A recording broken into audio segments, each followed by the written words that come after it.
Hello everyone, welcome back to my channel. I hope you guys are doing well. और आज हम continue करने वाले हैं अपनी स्टेक प्लेलिस्ट में सेकंड लेक्चर, जिसमें हम डिस्कस करेंगे एल्गोरिथम्स।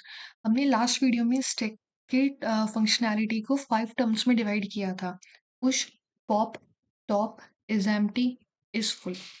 तो अभी हम क्या करने वाले हैं, उसका एक बेसिक ओवरव्यू लेने वाले हैं कि हम इन 5 ऑपरेशंस का एल्गोरिथम किस तरीके से लिख सकते हैं, जो कि हमें हेल्प करेगा थोड़े बड़े कोडिंग प्रॉब्लम्स को सॉल्व करने में। तो अगर हमें ये फाइंड करना हो कि हमें हमें स्टैक में कोई एलिमेंट पुश करना है, तो उसके पीछे का बिहेवियर क्या होगा। तो सबसे पहले हम चेक करेंगे क्या हमारा स्टैक फुल है। अगर स्टैक फुल होगा तो हम उसमें कुछ भी इंसर्ट नहीं कर पाएंगे, इसलिए हम डायरेक्ट रिटर्न कर देंगे। वरना हम क्या करेंगे, हम टॉप पॉइंटर को हमने डिस्कस किया था कि एक हम पॉइंटर रखते हैं स्टैक में, जो कि टॉप एलिमेंट को पॉइंट करता है, जिससे हमें ये पता लग जाता है कि हमारा स्टैक अभी फुल हुआ है या नहीं हुआ है। तो अगर वो अभी फुल नहीं है तो हमें करना पड़ेगा, सबसे पहले अपने टॉप पॉइंटर को इंक्रीमेंट करना पड़ेगा, मतलब इंक्रीमेंट बाय 1 करना होगा। उसके बाद फिर स्टैक के टॉप में वो वैल्यू असाइन करनी होगी। जैसे मान लो हमारे स्टैक का साइज है 4, हमने इसमें 1 इंसर्ट कर दिया, 2 इंसर्ट कर दिया। पॉइंटर अभी जो टॉप पॉइंटर है वो पॉइंट कर रहा है 2 को, और इसका साइज हो सकता है सिर्फ 4। अब हमें करना है इसमें 3 इंसर्ट। तो सबसे पहले हम टॉप पॉइंटर को इंक्रीज करेंगे बाय 1, और फिर उसमें 3 इंसर्ट कर देंगे, तो ये फ्लो होगा हमारा पुश का। वहीं अगर हमें पॉप करना हो, सबसे पहले हम चेक करेंगे क्या हम पॉप करते करते लास्ट सारे एलिमेंट्स तो पॉप नहीं कर दिए हमने, मतलब जो स्टैक है वो एम्प्टी तो नहीं है। अगर वो एम्प्टी होता है तो हम क्या कर देंगे, सिंपल रिटर्न कर देंगे। वरना हम क्या करेंगे, सबसे पहले जो भी टॉप पे होगा उसे प्रिंट कर दें कि हाँ हमारे टॉप पे 3 था, और फिर हम पॉइंटर को डिक्रीज कर देंगे 2 पे। तो और साथ में इसे पॉप भी कर देंगे। तो इसका मतलब क्या हुआ कि स्टैक में से 3 बाहर निकल चुका है, हमने वो प्रिंट करा दिया और डिक्रीज कर दिया है टॉप पॉइंटर को। ठीक है। और पॉप मतलब यहाँ पे हमें एक पॉप भी कर देना है, इसका जो टॉप एलिमेंट होगा, फिर इसे डिक्रीमेंट करना है टॉप पॉइंटर को। अब क्या करना है हमें, अगर हमसे कोई पूछता है कि टॉप में एलिमेंट क्या है, तो बहुत सिंपल सा पैटर्न है। अगर हमें टॉप एलिमेंट फेच करना हो तो हम स्टैक और उसके स्क्वायर ब्रैकेट्स में जहाँ पे भी टॉप पॉइंटर पॉइंट कर रहा होगा उसे यहाँ पे डाल देंगे स्क्वायर ब्रैकेट्स के अंदर, और हमें ये रिजल्ट दे देगा टॉप पॉइंटर पे हमारी क्या वैल्यू है। तो हमें ऐसे लिखने से हमारा टॉप एलिमेंट मिल जाएगा।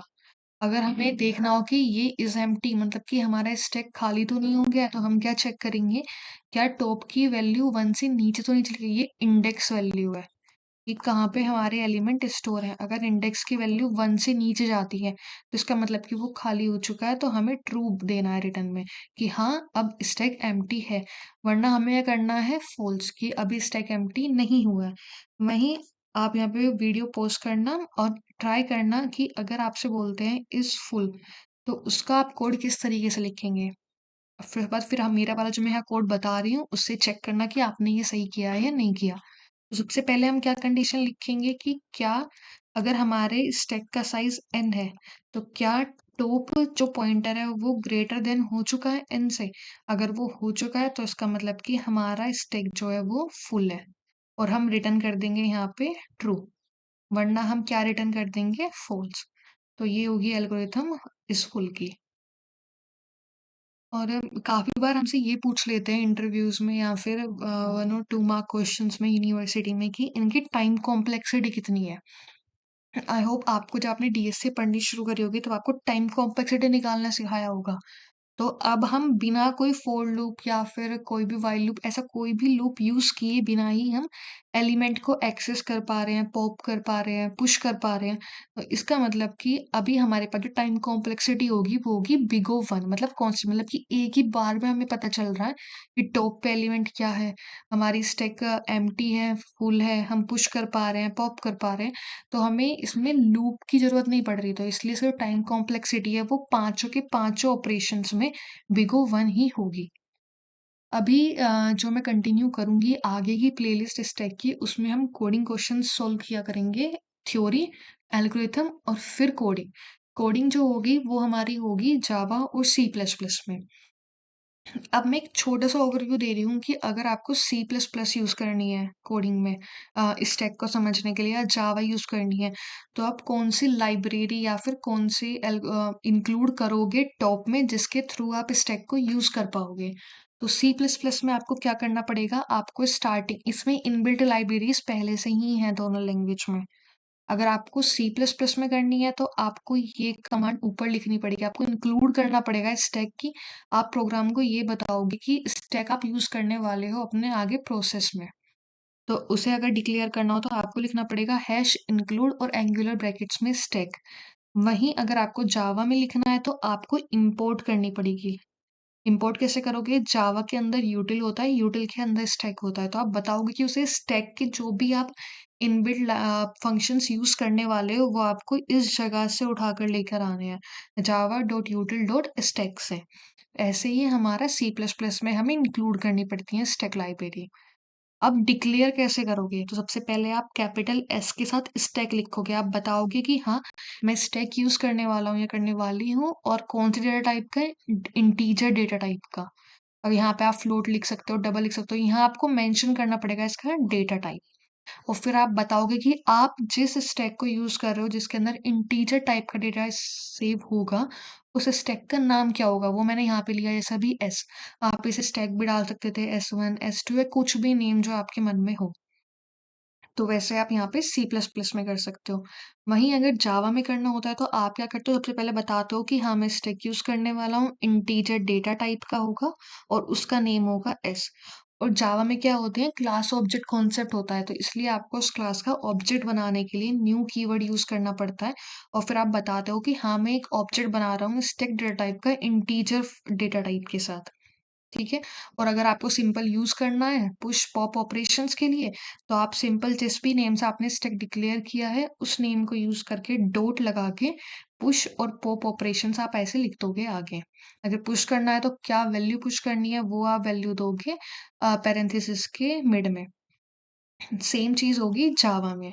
पॉप करना हो तो आपको कोई भी वैल्यू नहीं देनी पड़ेगी। पॉप का क्लियर है कि जो भी टॉप पे एलिमेंट होगा वही रिमूव हो जाएगा स्टैक के अंदर से। अगर आपको टॉप की वैल्यू चाहिए तो आप क्या करोगे, दोनों केस में एस डॉट टॉप लिख दोगे तो वो आपको जो भी टॉप एलिमेंट होगा उसकी वैल्यू वो आपको रिटर्न कर देगा। और इस एम्प्टी स्कूल का हमने अभी डिस्कस किया है कि हम किस तरीके से कोड लिख सकते हैं। मैं एक बहुत बेसिक सा फंक्शन बना के दिखा रही हूँ दोनों लैंग्वेज में, और मैं ये उम्मीद करती हूँ कि आप लोग भी वो छोटे फंक्शंस अभी बना लोगे जिससे आगे क्वेश्चन सॉल्व करने में आप लोगों को ही थोड़ी सी मतलब इतनी मुश्किल नहीं होगी। तो अभी सबसे पहले हम स्टार्ट करेंगे सी प्लस प्लस में। सी प्लस प्लस में हमने क्या डिसाइड किया था कि हम यहाँ पर यूज़ करने वाले, ये जावा में सॉरी, जावा में हम क्या करने वाले हैं, इंपोर्ट करने वाले हैं। इंपोर्ट करेंगे हम जावा यूटिल डॉट स्टैक।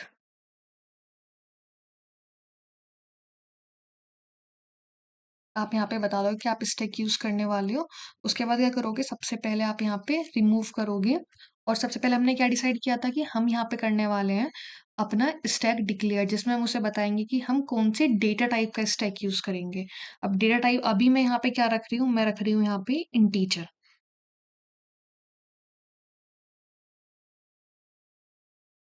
तो यहाँ पे आ जाएगा आपका स्टैक इंटीजर। और फिर आप इसका नाम दे दोगे, आप किस नेम से यूज़ कर रहे हो, तो मैं यहाँ पे एस नेम से यूज़ कर रही हूँ। फिर आप इसका ऑब्जेक्ट बनाओगे न्यू कीवर्ड के थ्रू, और आप बताओगे कि आप ऑब्जेक्ट बना रहे हो स्टैक का इंटीजर वैल्यू के साथ, और आपने डिक्लेयर कर दिया। यहाँ पे स्टैक का एस कैपिटल आएगा। अब आप क्या करोगे, यहाँ पे लिखोगे कि आप एस में क्या कर रहे हो, पुश कर रहे हो वन वैल्यू, या फिर आप एस में पुश कर रहे हो टू वैल्यू।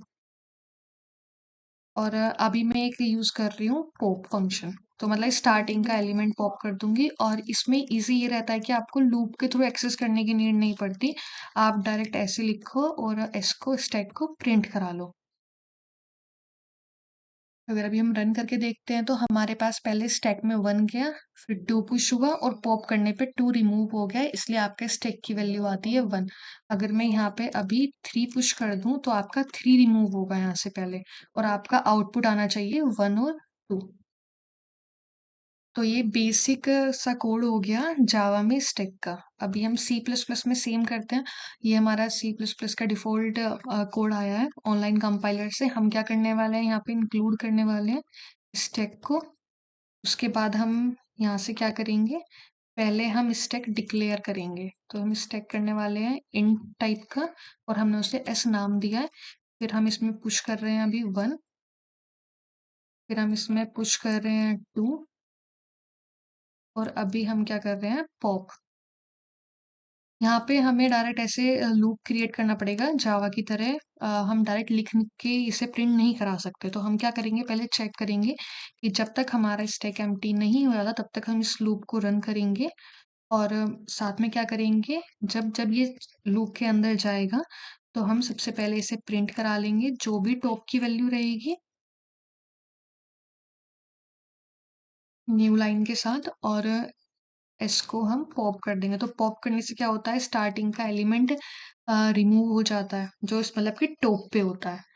तो वो रिमूव हो जाता है, और आपका ऐसे करते करते टॉप पॉइंटर डिक्रीज अपने आप ही होता रहता है। आप अगर इसका ये थोड़ा सा इंटरनल फंक्शनिंग चलती है, अगर आपको प्रॉपर ही अपने आप लिखना हो, तो आप वो भी लिख सकते हो। तो अभी हमारे पास आउटपुट क्या आ गया, 1, क्योंकि 1 गया था, फिर 2 गया, पॉप करने पे 2 रिमूव हो गया, और हमारे पास आउटपुट आ गया सिर्फ 1। अगर मैं यहाँ पे 3 एलिमेंट पुश करती, तो अभी मेरे पास आउटपुट आना चाहिए 1 एंड 2, 1 एंड 2। तो ये हो गया इसका स्टैक का basic code C plus plus में।